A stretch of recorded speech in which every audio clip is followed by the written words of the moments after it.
Hey everybody, what's up? It's time for Ask Broman. We're back. This is episode 78.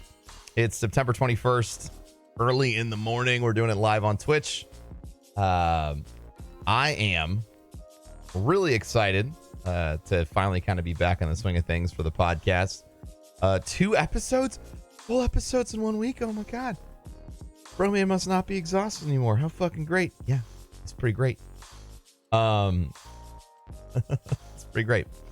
So yeah, we're going to be doing another episode where we're taking questions from chat and not worrying so much about getting people on comms. I feel like that worked really well last time, and I think it's going to continue to work really well once we have guests. So that's the that is the format, man. That's what we're gonna go with. It's gonna be exciting.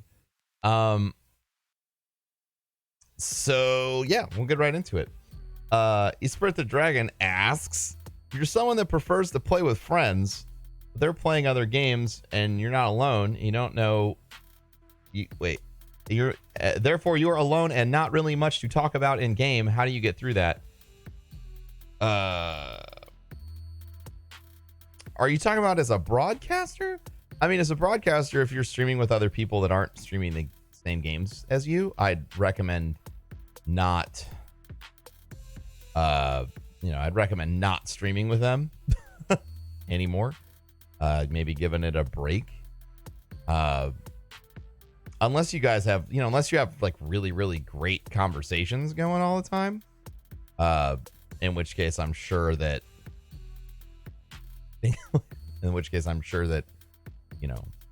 that trumps everything else you got going on. It's actually really interesting. I've never thought about streaming with somebody if they weren't playing the same game as me. I feel like if you have like good conversations and good vibes, and it's kind of like everybody's just, like chilling at the bar sort of vibe, I feel like that would, work really well, and I wouldn't stress out about it. But like, if they're just continuously talking about whatever they're doing and you're kind of left out of the conversation, then yeah, I'd pass. I'd just take a hard pass on that. Like, for sure. 2, I'm working on getting some graphic design stuff up and going. Any recommendations on how to get my name out there? My recommendation when it comes to graphic design is really similar to my recommendation about streaming. I think that when you're starting out, and I'm gonna catch shit for this because every time we talk about art in any way, shape, form, or fashion, people get really mad when I say this, but it's how I got started on streaming and how most people get started in any career that isn't, a solid paycheck. And that's go out there and find as many people as you can. And you work for them for free. Finding, streaming everything that you design is really important. It's like latent advertising. It also lets people see your skill level and watch your process. So I'd recommend doing that. But secondarily, I think it's incredibly important to go out there and find people who need graphic design work done, because everybody fucking does, and just start going out there and making stuff for people for free. And like, you don't even have to ask. Like if you see somebody out there tweet, hey, I really need a new logo. Anyone know any good designers? Instead of saying, hey, I'd love to do a design for you, just fucking do it and post it as a reply and say, hey, this is what I have for you. I'd love to hear your thoughts. Especially when it comes to, like, if you're talking about a content creator or you're talking about a small business owner, like whomever you're talking about. I think that it's just so important to put your best foot forward when it comes to like the graphic design, because there's no reason not to. There's no reason not to just go out there and do free work and say, hey, this is what I did, and get feedback, because you'll build a client base like that. The graphic designer I use for all my stuff, Captain Twaz, started out by just posting really good fan art in my chat room.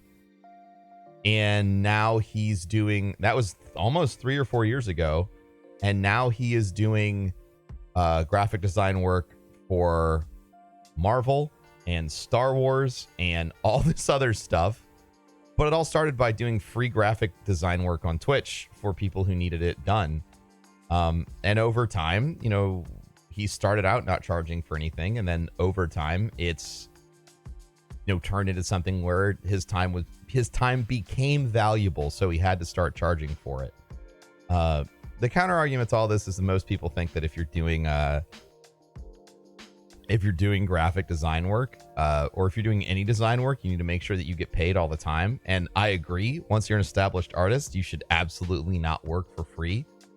But in the beginning, it's really, really difficult for you to justify someone paying you when you have, you know, you don't have a group or a bunch of work that you've done already. Like you're not a proven entity, so it's a massive risk that you're asking someone to take on you, basically saying, yeah, I'll pay you $2,000 to do all this graphic design work for me, even though I haven't seen you do anything for anyone else ever. So I'd say be patient, and I'd say go out there and do that graphic design work for people. Like whether you see folks ask for it on Twitter or Instagram or wherever, everyone is always looking for graphic work. And if you put yourself out there and do it, eventually one of these things that you're doing for free is going to click. You'll get yourself a client, and then you just keep doing that until you are making enough money that it's your career. It's a really slow buildup. Something that I've actually become really, I guess, obsessed with lately is I think everyone's always trying to hit a home run.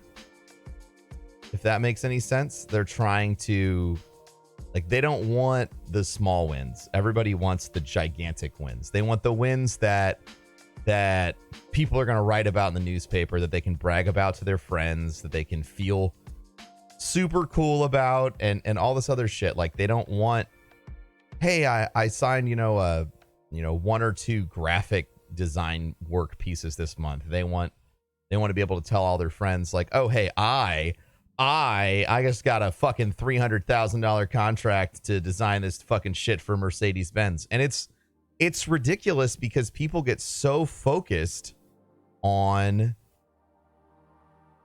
the big wins and the home runs that they pass up so much smaller, or like smaller air quotes, more important work, because they feel like, oh, this is below me because I'm like, it's really weird. So my recommendation is, instead of trying to look for all of the home runs, because you're going to miss a lot of opportunities if you're doing that, I would look for, like, try and find one fantastic smaller opportunity every single day. Because if you can do that, you'll be successful, hands down.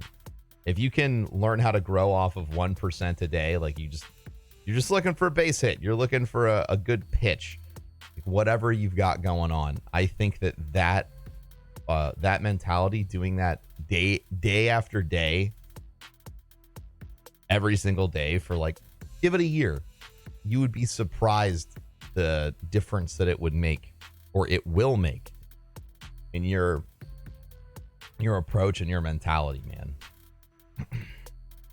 So I think, yeah. So I hope that's what you're looking for, Isper the Dragon. I know you're probably still here in chat.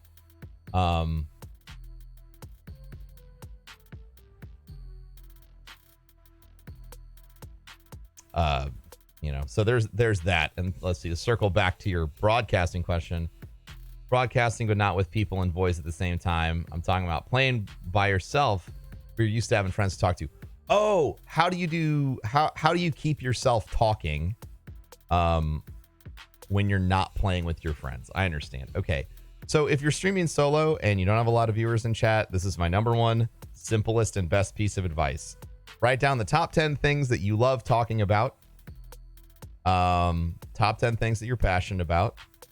Go down the list, talk about each one of those things until you're blue in the face, 1 to 10, and then go back to 1, and do that ad nauseum on your stream every single day until people show up, because that will train you to keep talking about whatever it is that you're passionate about, which is exactly the reason why a lot of people return to most streams. I'd like to ask Broman what the airspeed velocity of an unladen swallow is. African or European swallow?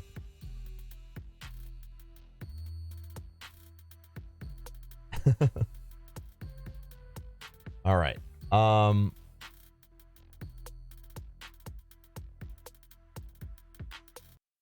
Let's see what other good. That was a good. Those are good questions. When it it's funny because when people used to ask me about talking, I used to just say, "Oh, just talk," which is like the least practical advice in the entire world. But like I'm really serious about like the list of things.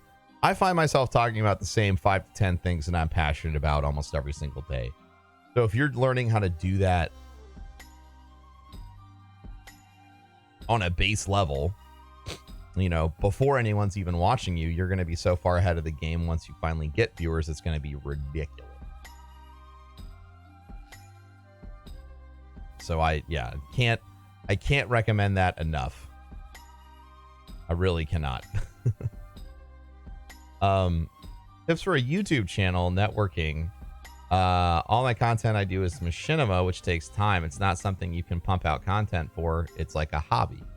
I mean, I think that one of the big things on YouTube that people neglect or overlook is the power of networking.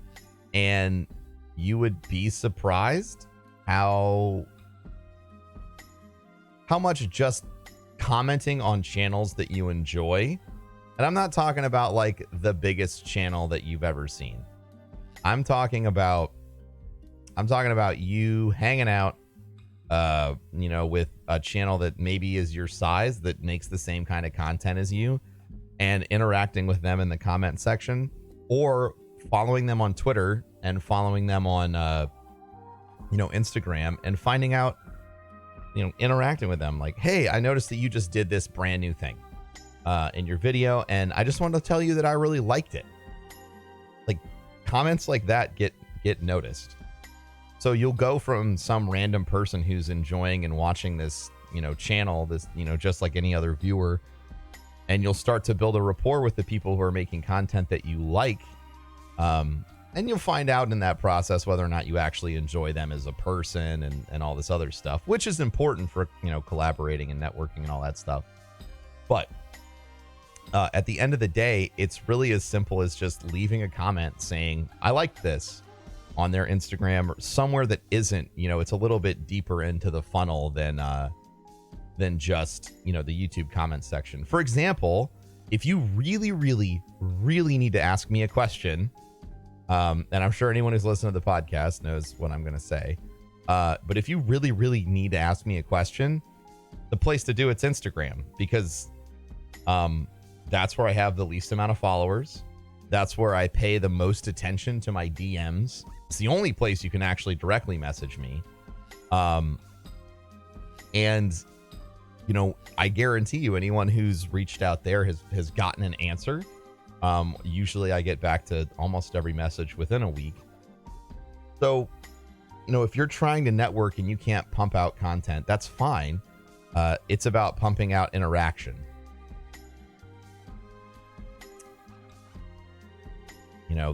It goes so much farther than you'd expect. So I hope that was what you were looking for, bud.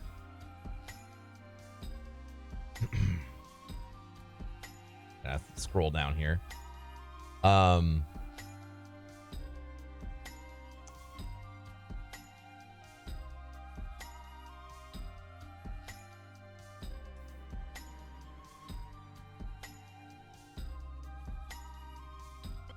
Man, this thing that I'm fighting in the game is really hard to kill. All right.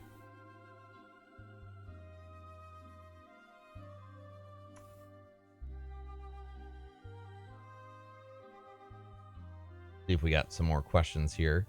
Feel free to ask your question again in chat in case I missed it, because when I'm reading these, I'm not looking at absolutely everything. I stop my chat.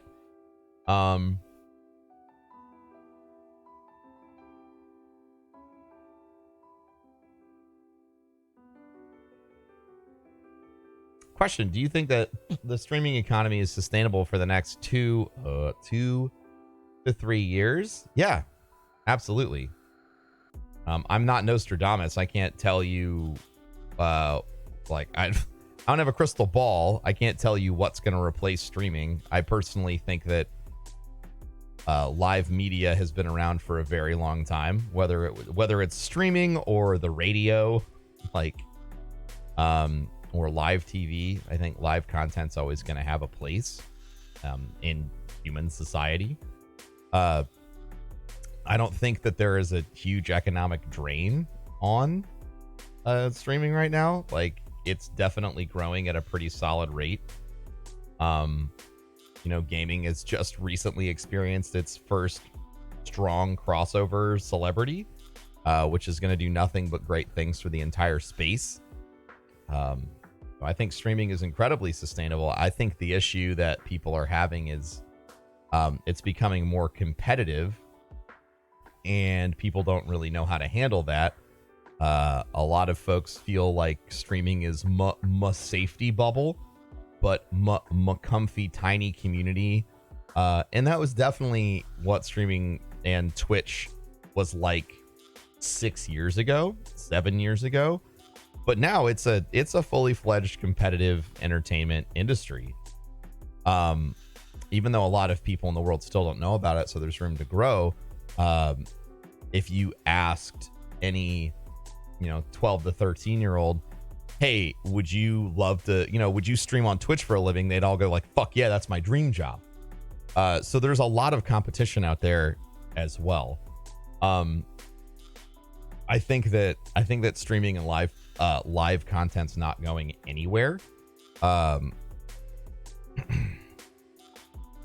And as far as me personally, like, I'm not economically concerned with how Twitch is gonna do for me in the future. I'm okay.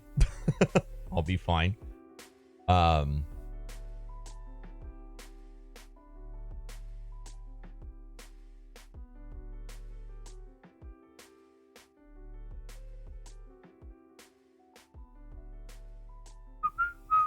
All right, so this is actually a really good question for new streamers.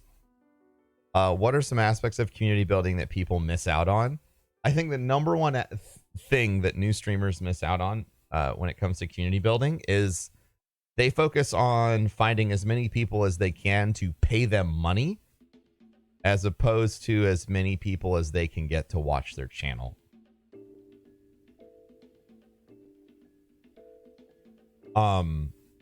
And I think that that's like, because when Twitch changed their systems to allow people to get affiliate and join in on monetizing their channel a lot sooner, it creates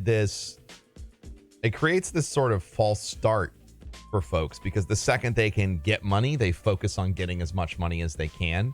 When in reality, like, if you're cashing in on your community like that, it's going to make it harder to grow, especially as you're smaller. One of the things that I did when I started, and I still believe this is an effective strategy.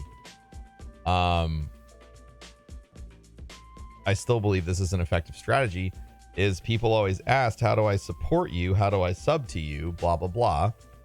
Why don't you have a tip button? And this was like way back in the day when Twitch didn't have, you had to have 500 concurrent viewers to get partnered, and 1,000 concurrent viewers to get a sub button. So a lot of people had tip buttons before either of those things. And I told people, you can't, if you want to support me, you have to tell your friends. That's the only thing I want. And I on principle, marketing principle, made all my content free. I wouldn't accept any money from anybody until Twitch recognized my channel as a partner. And I think that causing that reverse pressure, right?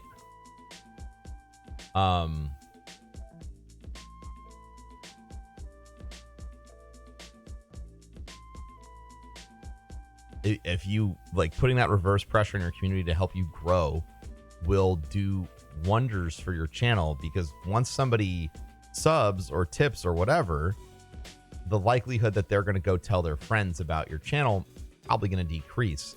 But if you create this like tension,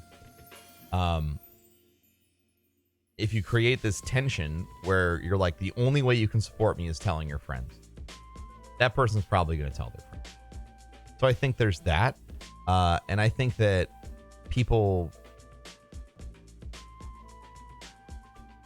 the other misstep I think folks make is they try to overemphasize one particular game.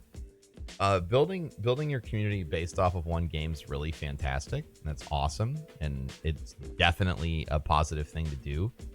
But if you do that, every new broadcaster I see tends to really lean into that hard, and the repercussion of that is when you move away from that game, you fuck yourself, and you don't get. Your viewers don't come back. So I would always try and keep the focus on your channel and your community as much as you can. And the games are simply just a part of that. Thought that was really good. Good question. If you've been having good growth on your channel, what are some ways to prepare yourself for a plateau or drop ahead? Being proactive instead of reactive.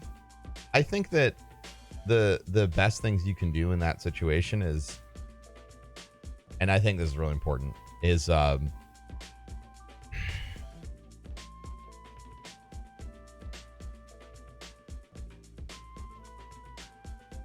one, make sure that obviously you're emotionally ready for that. Like, you know it's going to happen, so you shouldn't let it fuck you up.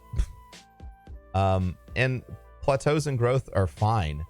I think that everybody looks at growth like it's a one-way street. They only want to see numbers get bigger. And again, I think that's like a false flag. Bigger numbers doesn't necessarily mean better content. Bigger numbers means bigger numbers. I think that when you're on a plateau, air quotes, one of the things you need to focus on is adding depth.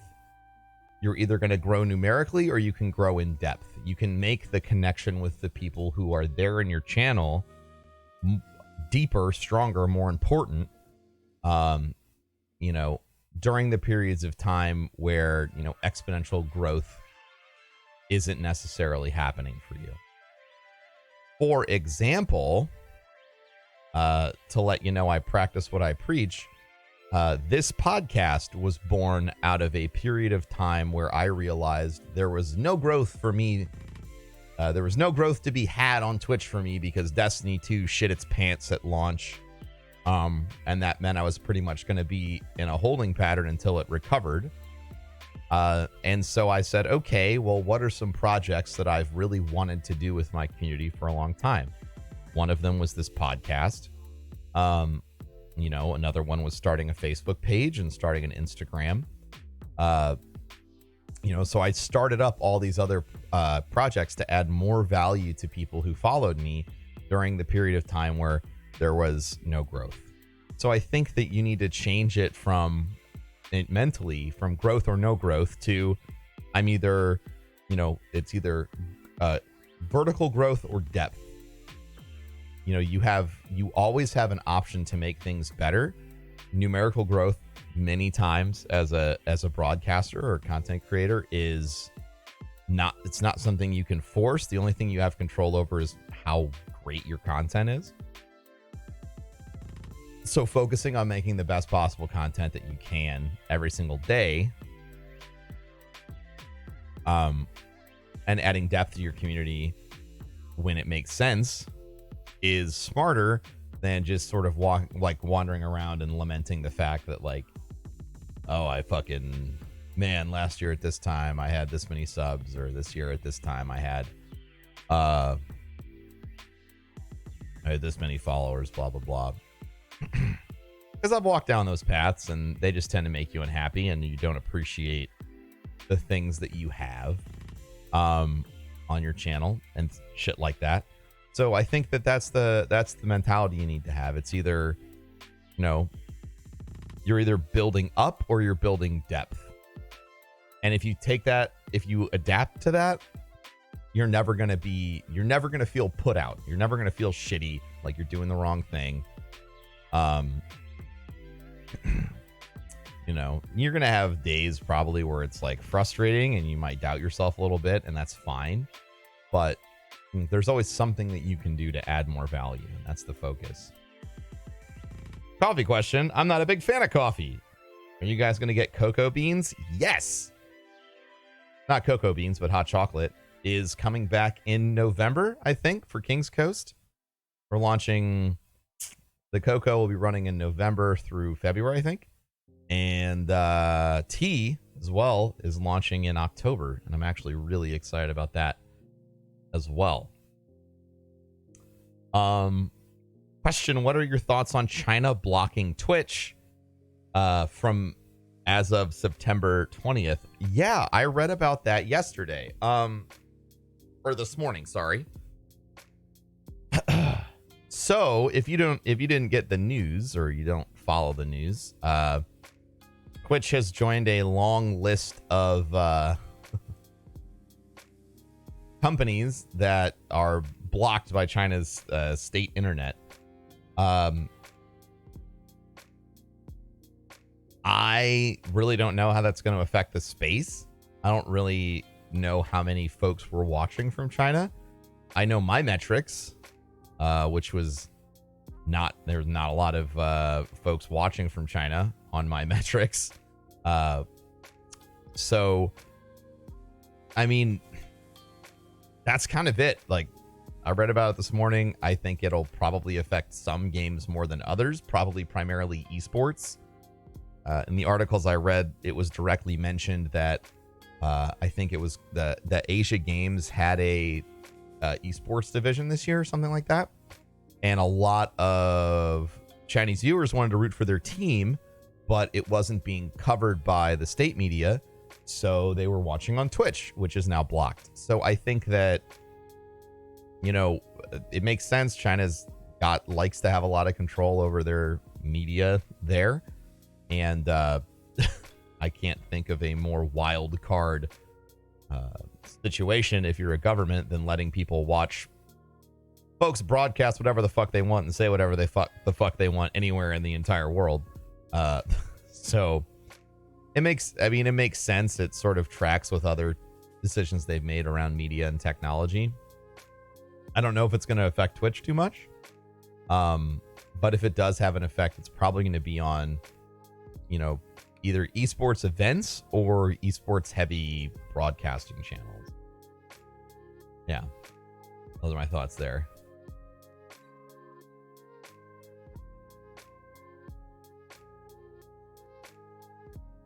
So that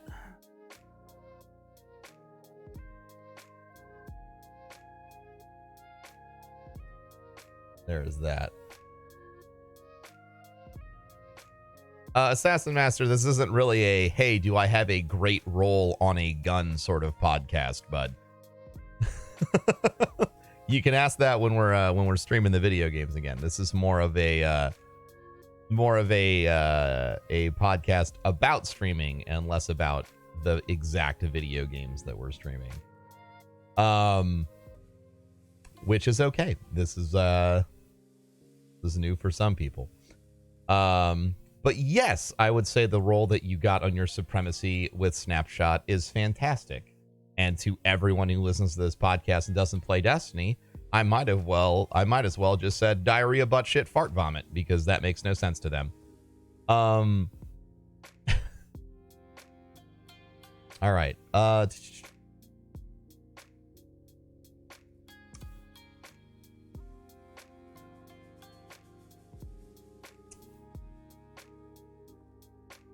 Okay, V-Link says, after having a large boost in growth that stopped completely, this is making me lose inspiration for making content. How do I jumpstart growth again? You remind yourself why you started making content in the first place, and you ignore your numbers. That's it. Easy peasy. I know it doesn't sound easy, but that's the reality, right? There was a reason why you started making content before people started watching it.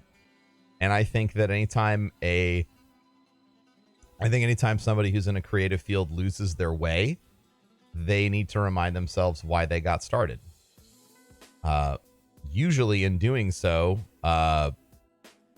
you'll relight that fire and you'll start making good content again, or better content again, or maybe the content people tuned in to watch, blah, blah, blah, blah, blah.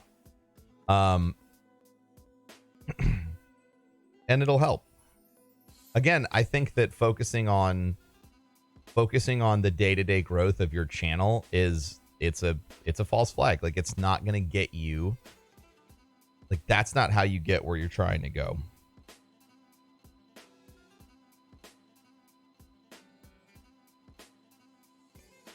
Yeah. What are your thoughts on vaping while streaming? Here are my thoughts about doing any activity while streaming. If it's who you are, fucking do it.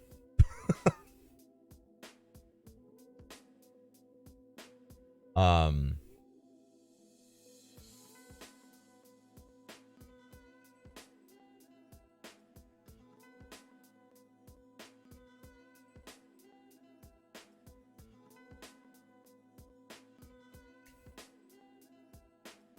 trying to find another. I'm reading through all this stuff here in chat.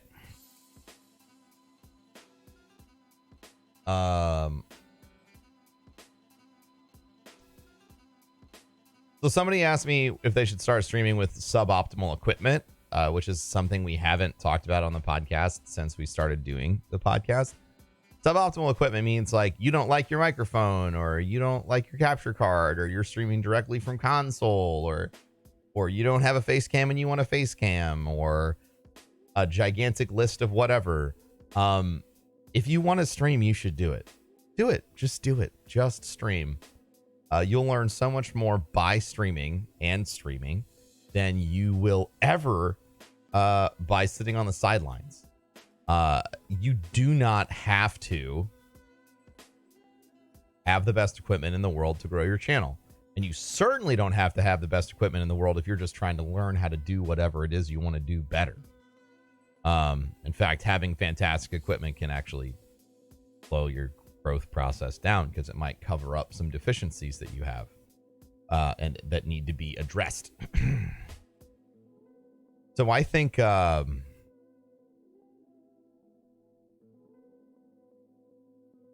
think that's the key, is just starting. In your opinion, when you're starting from scratch and you don't have much expendable income, do you make your stream schedule based on your target consumers or based on other factors? When you're starting streaming, and if you're serious about making it a full-time career, my answer is you stream every single second of every single day that you don't already have committed to making money so that you can start streaming. I lived that life. I worked 16 hours a day, and then, 12 to 16 hours a day, and then I streamed the other 4 to 6 hours. Got a little bit of sleep, turned around, did it again. When you're starting, the last thing you need to be worrying about is optimally timing your entry point, because you do not have control over. Let's say I told you the best time to start streaming is 5:30 a.m. Eastern every single day, but you work overnight shifts. So you say, fuck it, throw your hands in the air and quit. That's the opposite of what I want. I want you to realize that, you either can stream at optimal times right now, or you can't. And if you can't, it doesn't mean don't try. It just means you have to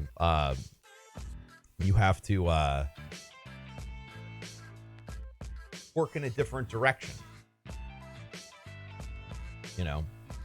I think starting is what matters, and the things that are most important when you're starting from scratch is just being online as much as you can and getting that experience.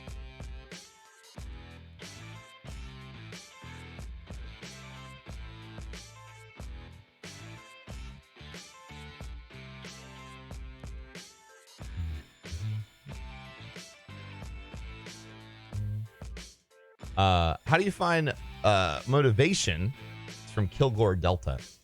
How do you find motivation to work out? I have a full-time job and a small child. How do I find motivation to start working out again?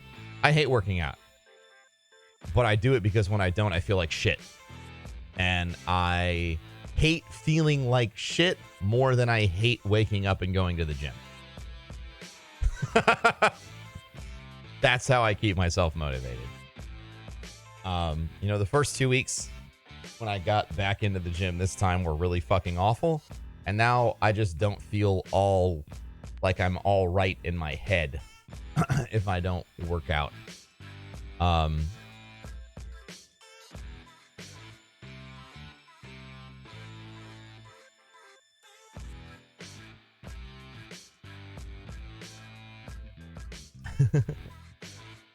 And that's it.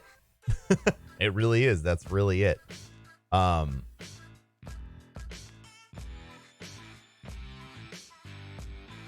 If you need to make time, then you got to make time. I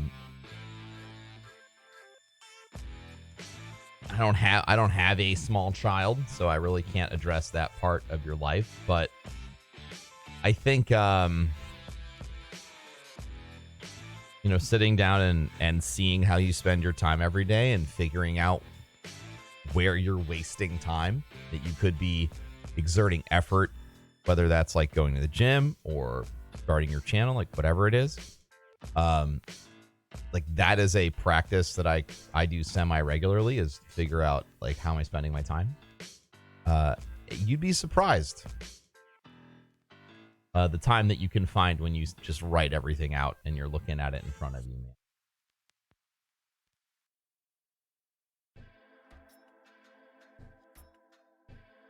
What is my advice on dealing with depression spells?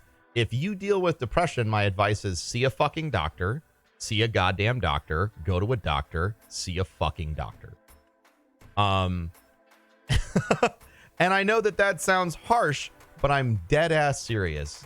There are people who are walking around all day feeling depressed, and they feel ashamed to go talk to a doctor or see a specialist or even just share the fact that they feel depressed. Having a broken brain is the same thing as having a broken arm. I think that if you suffer from clinical depression, or whatever, any psychological ailment, you need to see a professional because it's not going to fucking fix itself. And like you need to make the choice to take care of yourself. I have a lot of friends and family members that deal with psychological stuff, and getting professional help has improved their lives, every single one of their lives, immensely. Every time,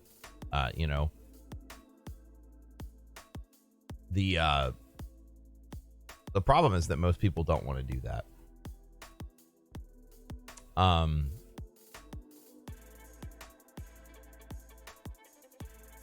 Because it takes a lot of effort, but getting better and getting well and getting help is incredibly important. If you want to know what motivates me to get through my day-to-day, it's two things. One, I'm incredibly grateful for what I have. And two, I'm in a position now that I wished that I was in my entire life. And if I squander it, I will be nothing but filled with regrets by the time I turn, whatever, when I'm in a retirement home.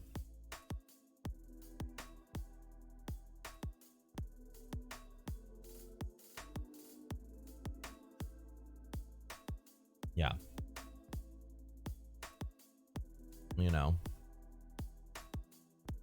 Question, I'm trying to get a good PC.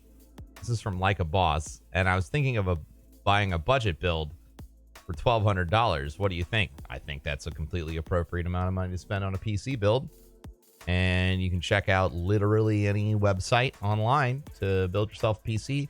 I'd recommend the Build a PC subreddit, or if you're looking for pre-builts, IDAX built my streaming PC, and I really like that. And check out their website and, see if you want to pick up one of their pre-built things. And yeah. So yeah, if you're building your own, just the build a PC subreddit, that's it. There you go.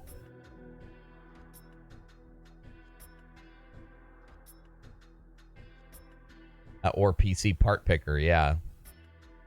The Fonz says, I've had a YouTube channel for 3 years. What is your advice to leverage my following on YouTube to drive attention to Twitch? I don't have enough subs to stream on YouTube yet. How many subs do you have?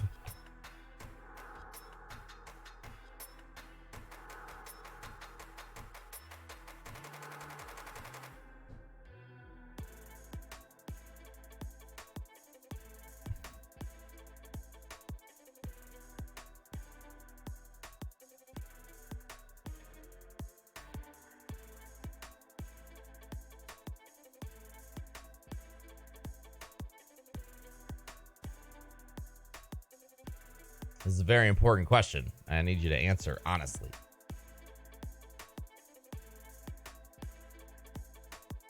How many subs do you have? Because if you don't have enough to stream on YouTube, and I don't know what that requirement is, my assumption is that trying to leverage them in any way, shape, or form doesn't make any sense. I think that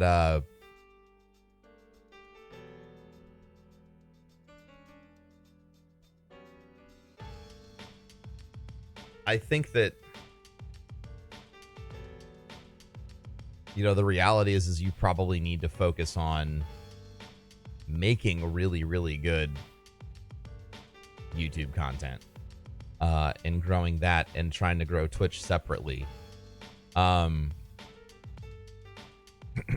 Because like, other than just mentioning the fact that you have a, oh, hey, I stream on Twitch or like whatever, which YouTube is absolutely cracking down on right now, like in a big way, they'll demonetize or take away. I don't know. It's been a fucking mess lately, with between Twitch and YouTube. But I mean, other than casually mentioning the fact that you stream, there really isn't there's no magic bullet on cross pollination. Like, just talk about what you share, and stream as frequently as you can. If you work full time and you only upload twice a week, that's a problem. You need to be uploading every day, whether it's just pointing your phone camera at your face and recording your thoughts on the latest news related to whatever the fuck it is that you do, or actually sitting down and figuring out a way to make content. You have got to start uploading more, because like, if you're not uploading every single day, you basically don't exist.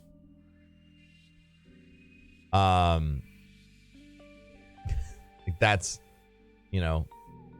that's the reality over on YouTube. I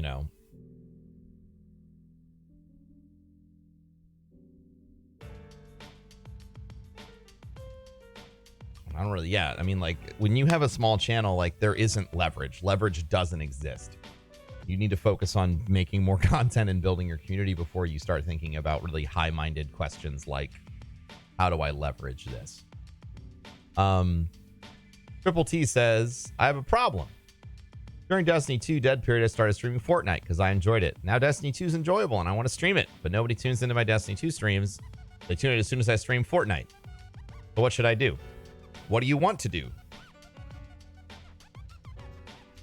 I'll tell you, my best advice would be stream Fortnite for 2 hours and then switch over to Destiny. That's the best way to introduce variety into any channel where one game has caused the most growth. I'll also say this about people who view Fortnite. Fortnite viewers like to watch Fortnite. They don't give a fuck about anything else. Destiny viewers like to watch Destiny, and they don't really give a fuck about anything else. There are absolutely people on Twitch that only prefer one style or game, period, and they don't really have any interest in watching anything else. That doesn't have anything to do with you, but it does have everything to do with the reality of the platform. So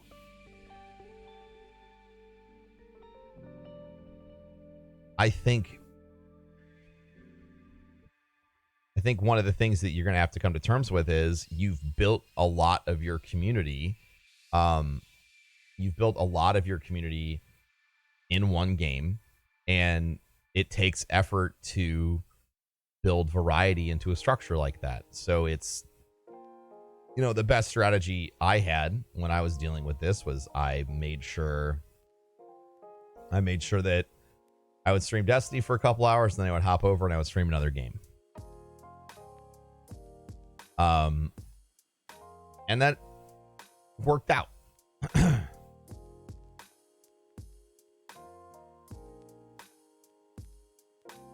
And I think that's honestly kind of the best strategy. Could you mention things that keep people coming back? I try and engage people at the top of my stream, but I can't seem to get people talking back. I mean, patience. Cyclone is. The way you get people to come back is you expose them to your personality and your style of content, and then you let them make the choice.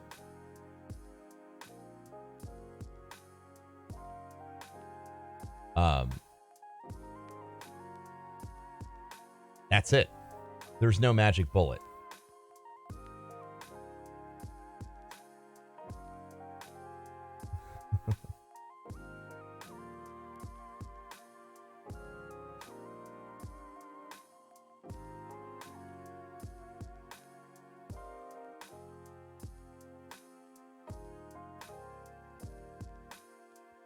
You know, there is no magic bullet for getting people to come back to your content. It's about, you know, sharing the minutia of your life. Like you might earn a lifetime viewer because one morning you wake up and you say, I love macaroons, and they're like, this is a macaroon guy I'm gonna watch every day. That's how it works, you know.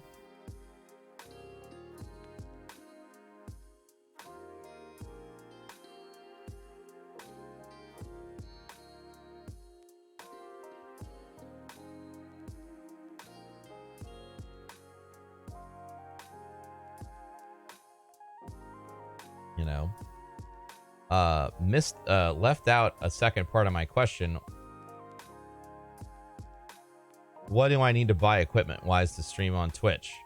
One more thing, I promise. I'm not great at any game, but I may be a bit more better at one than another. Streaming is still possible. I'm going to throw claps in here. Streaming isn't about game skill. It's not. Streaming is about whatever you want it to be. If it's about the fact that you're hilarious and a god at a game and you fucking do backflips, then that's what your stream's about. If it's about the fact that you're a complete buffoon and you like to drink beers and play video games every day and you really, really like puppies, then that's your stream. If it's the fact that you really like retro games and you want to do speed runs, but also you wear a chicken suit, that's your stream. Your stream is what you make it. It's yours. And as far as what you need to stream, you need a game console or a laptop. You want to rage at video games, dress up like Hello Kitty, and eventually turn into a bald guy, that's your stream.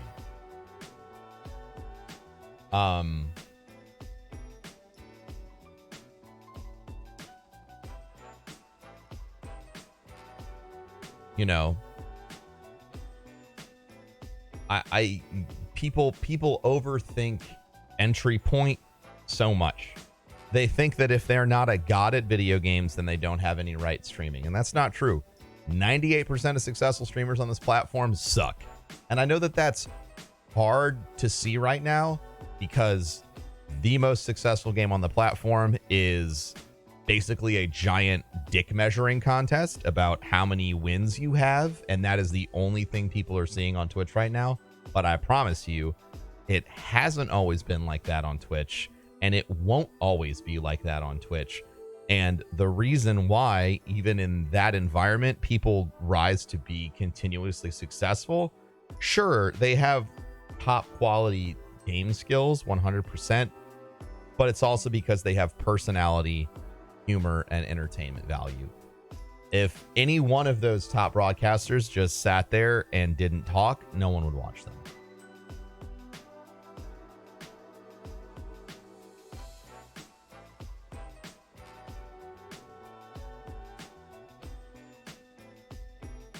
I mean, Ninja Zero, we've talked about that at length on multiple episodes. I don't feel like we need to address it here again.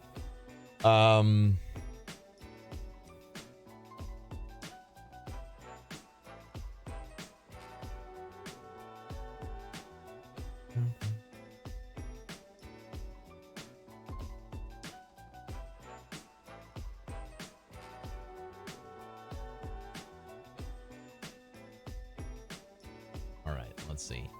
Trying to see if there's any questions that we haven't already addressed on this episode. I'm getting a lot of repeat questions. There was one more I felt like was really good. I wanted to talk about it, and I can't find it because that makes me sad, dude. Oh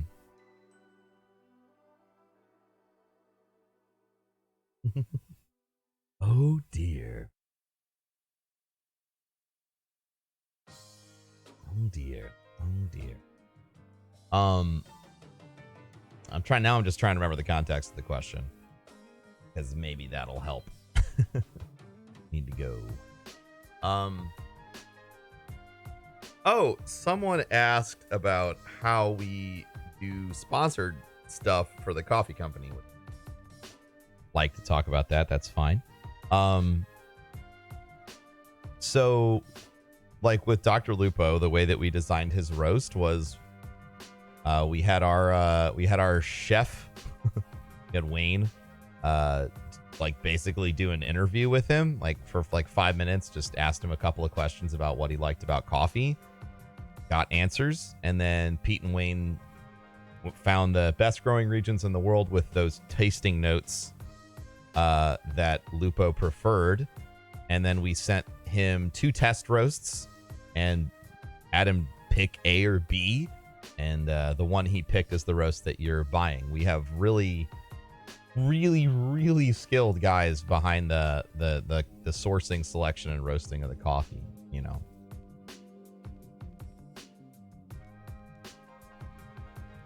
But that's how we do that. As far as like finding people to partner with as a company, I think that it's important to find influencers that match the vibe of your brand, not just necessarily people who have the most amount of viewers or the most exposure or whatever.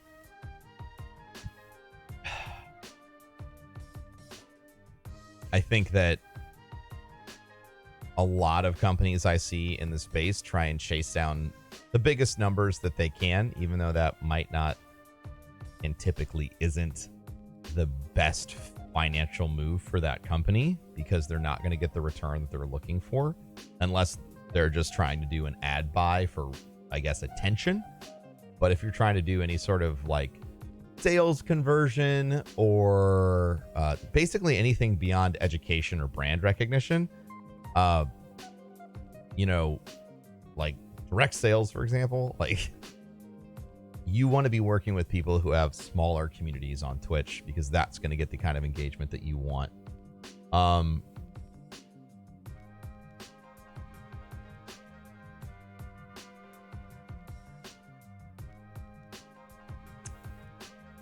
You know, so for us, it's like, and that's one of the reasons why we opened up the affiliate program. Like we just did that. for King's Coast because we wanted people who were passionate about our coffee and who streamed to have like an avenue to sort of, you know, represent us and get paid if they wanted to. And yeah, because this comes up all the time. No, I don't have a business degree. I taught myself all this shit. Podcasts, patience, experience. You will learn a lot. And then finding good partners. You can do the rest.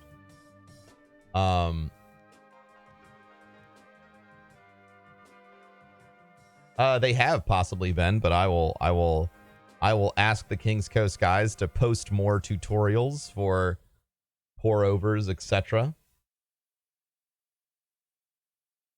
Yeah. When is the right time to start a company for your stream? From Captain Dunder. So I think that forming an LLC for your stream makes sense to do right away, because then you can claim any investments as a loss if you want, I think. And financial advice, this is just what I've heard. I didn't start a company for my stream, you know, for ProfessorBroman for like 4 years. I think you'll do it when you should do it when it's the right time. And you'll know when it's the right time.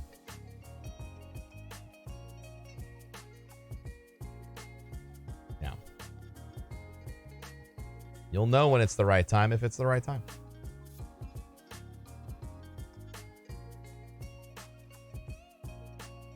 True. It's true. This is a great question to end on. Scorp asks, how do you deal with criticism at the beginning of your streaming career? So when I started streaming, no one knew what Twitch was. Everyone thought it was stupid, dumb, and would never work. So I got a lot of criticism. I dealt with it by not giving a flying fuck about what anyone thought, because I knew, I knew that Twitch was going to go somewhere. It felt right. It was doing everything that every major company 6 years ago was just hoping they could achieve with their TV show, or whatever. I was, my parents told me, my dad literally said that I was making a mistake when I went full time. Making a mistake, not using your degree, blah, blah, blah. Like, all the shit, dude. All of it. All the shit, man. But the reality is, it doesn't matter. You need to realize that if you're going to start streaming or making content or start a small business or start a band, like whatever it is that you want to do, it doesn't matter what anyone else's opinion is on the subject. If you want it, you put in the work, and most likely people will catch up with you on the other side of your success, because that has happened with me. That is exactly what happened with me. I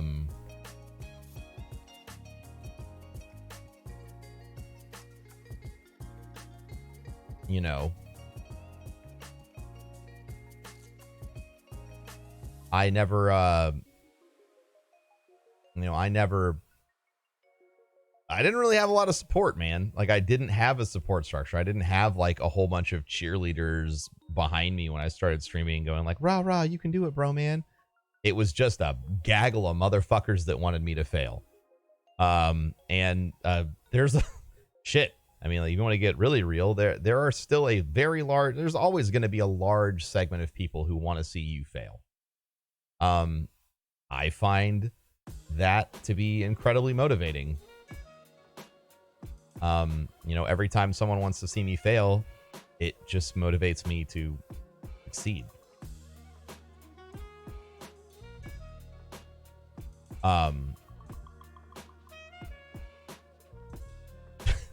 Because like, I want to take all of the negative shit they've ever said about me and like stuff it back in their mouth. And so far it's gone okay. And I think that when you have the mentality of working really hard, despite what anyone else has to say about your dreams, goals, and motivations, it's going to take you really far. If you need affirmation from other people to continue working on this thing that you consider your dream, you need to wake up, because that's not your dream.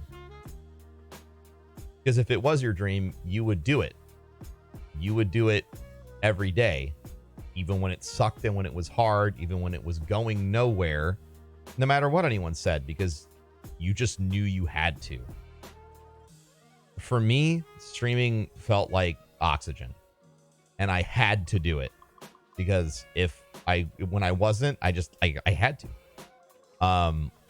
It just felt right. It felt like the thing I needed to do. And, even before things started really taking off, I just loved it, and that's what got me through the shitty times of, air quotes, no growth. Also, I wasn't fucking trying to make this my career. I was trying to have a good time and have fun. And I think that when you take the pressure off of yourself of making sure you're gonna make it,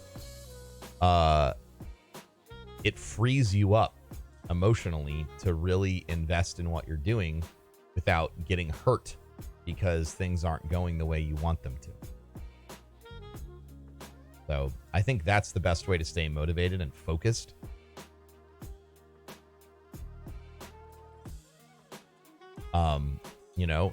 And if it happens, then it happens. And if it doesn't, then oh well, like, you're having a great time anyway. I think that's the best way to win. That's how I motivated myself every single day. That's how I think, I think that motivation transcends streaming. I think that works for small businesses, artists, everyone. If you want it, you'll wake up every day and no one will be able to stop you from doing it.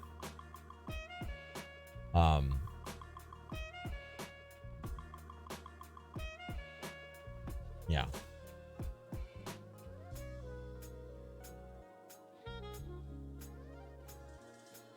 There you go, guys and gals. That is episode 78 of Ask Broman. We covered some really deep subjects today, but I feel like we got covered a lot of ground again.